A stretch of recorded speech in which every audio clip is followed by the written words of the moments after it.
Baka makatulong to sa inyo, lalo na kung kailangan niyo ng pera. Buksan niyo yung Borrow. Yan. Pwede pala tayong makautang sa GCash, guys. Yan o.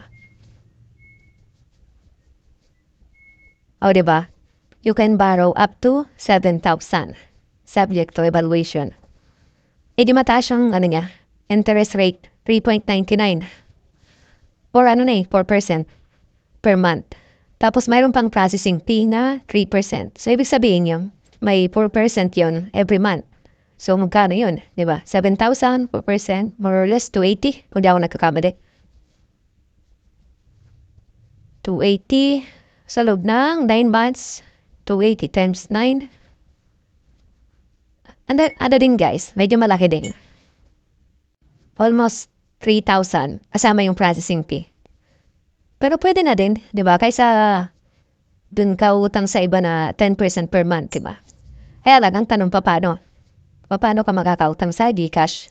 So sa akin guys, patuloy ko lang na ginagamit yung GCash pag nagpapaload ako, halimbawa nagtatransfer ng pera sa kapatid ko, ganyan. Gamitin nila. Araw-araw lagi kong ginagamit to eh. Binubuksan ko lang kahit wala naman akong transaction. No? Pag naglo-load yun, ginagamit ko. So, tingnan nga natin itong Borrow dito sa isang Gigibs.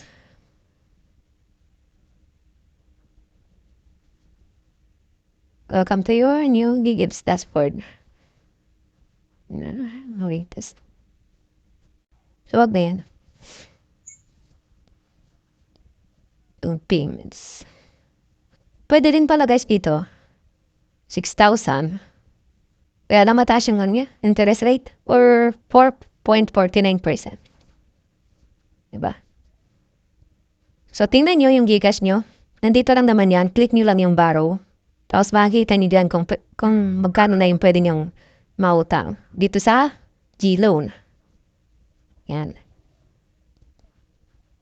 Pero guys, hindi ko ini-encourage na mangutang kayo dito kung di nyo naman kailangan talaga. Mas maganda kung nautang ka dito, yung pwedeng mag-produce pa ng pera, kumbaga assets, na mas mataas dun sa interest rate per month para kikita ka. Di ba guys? Kasi kung gagamitin mo lang yan sa walang kwentang bagay, utang ka tapos ibibili mo ng cellphone. Wala. Tapos nagbabayad ka pa, malaki yung interest, di ba? So yun lang, sinare ko lang sa inyo. Baka kasi hindi niyo pa alam. Patuloy niyo lang gamitin yung GCash nyo guys. Diba?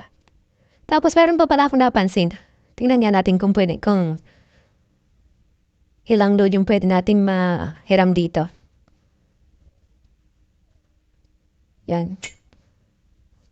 Mabagal ang internet. Kaya din yan. Loading.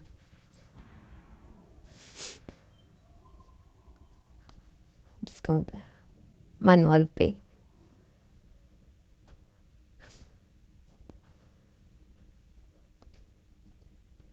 So, wag na. Di naman ako mangungutang dyan. So, yun lang guys, yung simpleng video natin. Pwede palang makautang si GCash. So, sinare ko sa inyo, baka hindi nyo pa alam, di ba? Magamit nyo. Kung sakaling may pagagamitan kayo. So, sa mga hindi pa po nakasubscribe, kindly subscribe my YouTube channel. Thank you guys and God bless.